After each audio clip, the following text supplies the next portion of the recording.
नमस्कार. बातमी आहे पंढरपूरमधून. सध्या समितीची परिस्थिती म्हणजे तू कर रडल्यासारखं आणि मी करतो मारल्यासारखं अशी झालेली आहे.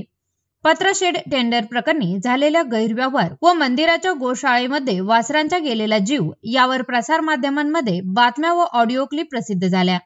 यावर समितीने बैठक घेऊन व्यवस्थापकांना बळीचा बकरा करत सक्तीच्या रजेवर पाठविले आहे. पुढील अहवाल देण्यासाठी समिती स्थापन करण्यात आली आहे. विशेष म्हणजे समितीचे सदस्य अध्यक्ष यांच्या मार्गदर्शनाखाली हा तपास होणार आहे. म्हणजे शिक्षा देणारा आणि न्याय करणारा एकच असल्याचं बोललं जातंय.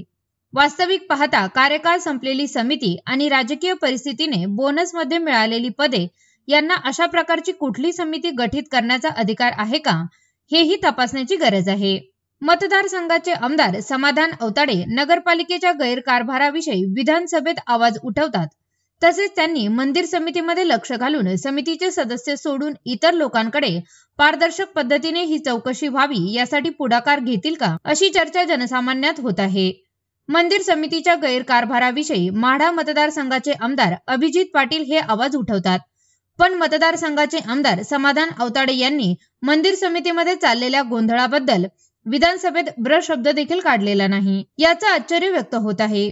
बीव्हीजी कंपनीचे टेंडर, दर्शनातील काळा बाजार, पत्राशेड टेंडर, वर्षानुवर्ष एकाच पदावर असलेले कर्मचारी हे कुणाचे पै पाहुणे आहेत, या सर्व बाबींची सखोल चौकशी होण्याची गरज आहे.